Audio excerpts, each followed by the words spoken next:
This weekend's college football results could be worth $25,000 to you.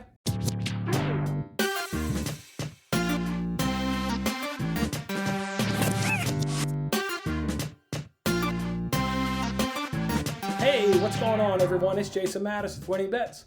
Thanks for hanging out with me on this episode. First time doing it. College football, baby. You guys have asked for it. You guys have put it in plenty of comments asking for the college football. I got a little bit of time now that we're not putting together our weekly NASCAR show. Although not a whole lot of free time. You guys know I got a 15, 16-month-old baby running around here, so not a ton of free time. But I do got enough time. I did some research last night, so I want to help you guys win that $25,000. All you got to do is correctly predict 6 college games this weekend. If nobody can do it, they'll give away a guaranteed $1,000 to the people that can get the most right.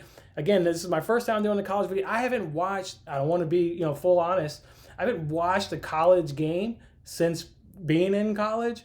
Let's see, I'm 37 now. I haven't quite had my birthday yet. It's coming up in a week or so.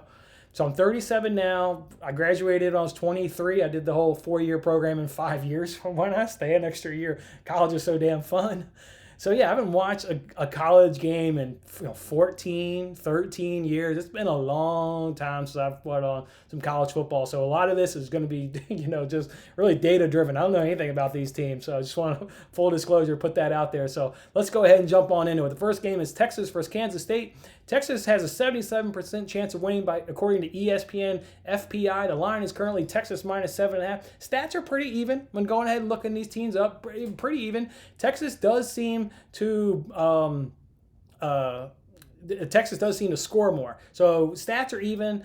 But in terms of points per game, the only difference I really saw there is Texas scores more. They're both generally allowing the same. Kansas State has lost 4 in a row. They did beat Oklahoma earlier, which was impressive in terms of name. I assume Oklahoma is generally probably a good team again this season. Texas also lost to Oklahoma, TCU, and Iowa State. And Kansas State beat Oklahoma and TCU. They both lost to Iowa State. Though Kansas State lost 45-0, Texas only lost to Iowa State 23-0. Texas beat all of Kansas State losses. So Kansas State has lost to Iowa State, or not Iowa State, because they both lost to Iowa State. Kansas State has lost to West Virginia, Baylor, and Oklahoma State. Texas beat all those. So Texas beat everything that Kansas State has lost to. Their common loss that they both lost to was Iowa State, but Texas was obviously a lot more competitive in that game. Kansas State's lost 4 in a row. I'm going to go ahead and take the spread on this one. Texas wins the game by 7-9.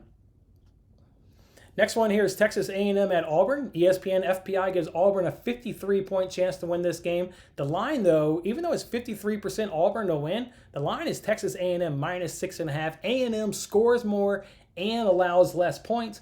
A&M runs the ball to the tune of 185 yards, and Auburn is allowing 162 yards. That's a really bad combination if you're an Auburn fan. I got a Texas A&M team that runs the ball, got an Auburn defense that can't stop running the ball. That's where it's going to be. Who wins the game in the trenches? Because on the flip side, Auburn runs the ball for 164 yards per game, but that A&M defense is only giving up 87 yards. So both these teams want to come out and run the ball. It's just Auburn's defense can't stop the run, where A&M's defense can stop the run. So right there in the trenches. We talk about some games come down to the trenches.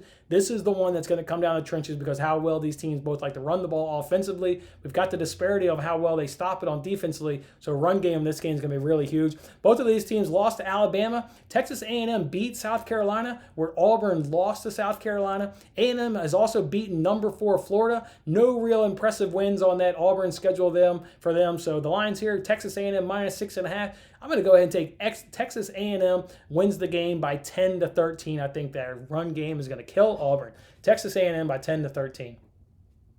All right, the next one here is Oklahoma State versus TCU. The line is TCU 0.5, so pretty much here a pick 'em. ESPN FPI gives TCU a 54% to win this game. TCU lost to Iowa State, Kansas State, Oklahoma, West Virginia. Oklahoma State beat all those except Oklahoma. So that's pretty impressive to me. You got all of TCU's losses, and Oklahoma State's beat them except for that one against Oklahoma. Oklahoma State lost to Texas and Oklahoma, which TCU beat Texas by 2 points. Oklahoma State lost in overtime. Oklahoma State lost in overtime to Texas. So meanwhile, TCU only loses them by 2 points. That's tough. So they both played them really tough.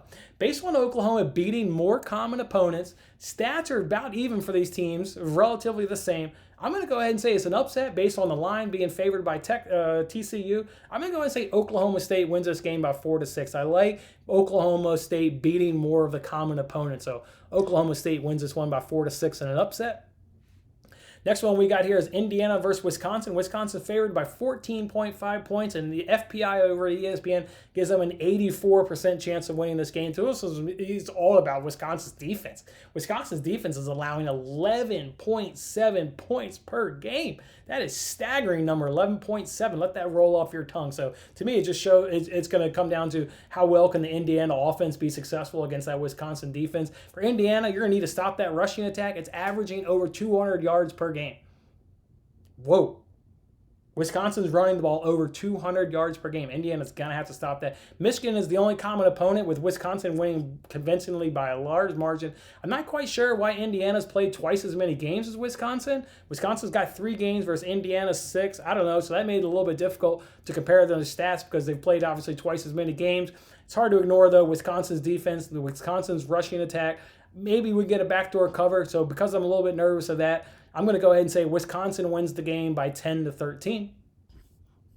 Another one here, Stanford versus Washington. Washington's currently favored by 11.5.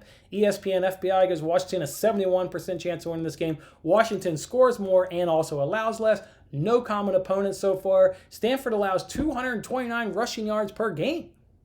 Oh, shit. Are you kidding me? Stanford allows 229 rushing yards per game. That is bad news because Washington runs it 196 yards per game on offense. This game's going to be won by Washington's running backs, whoever the hell they are. They're going to have success on the ground. They're going to put it to Stanford. Washington wins the game by 14-17. The last game here is Alabama by LSU. The line is Alabama minus 29.5. Whoa. We won't even consider any LSU win factors. If you're going to the game down by, as a 30-point underdog, we're not even going to consider you winning this ball game at all. What a point spread that is. Of course, ESPN FPI has Alabama 93% chance of winning this game. LSU is trying to avoid their first 2-game losing streak under the head coach or Grion or whatever the hell his name is.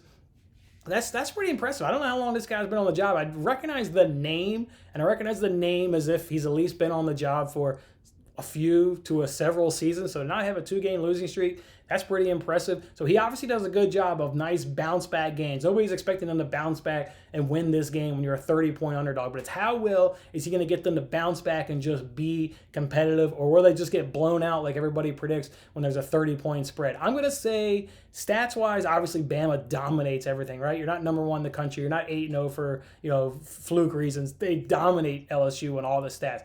I'm going to say, though, that LSU can keep it close, not too close. I'm going to Alabama winning the game 18-21. So still getting their ass kicked, but maybe just because it's LSU, Bama haven't lost 2 in a row ever under this head coach, he'll motivate them just enough to lock us into that 18-21 spot. And that's how I'm going to round out my chance to win $25,000 on this weekend's college football action. Go ahead and like this video and share it with your friends if I've been of any help to you. Otherwise, we'll come back next week and we'll do it again, guys. I'm Jason Mattis. Thanks for watching this episode of Winning Bets. I'm Jason Mattis. I'll see you again when we are celebrating the wins and making more winning bets. Don't forget to like, comment, share, and subscribe for more winning bets.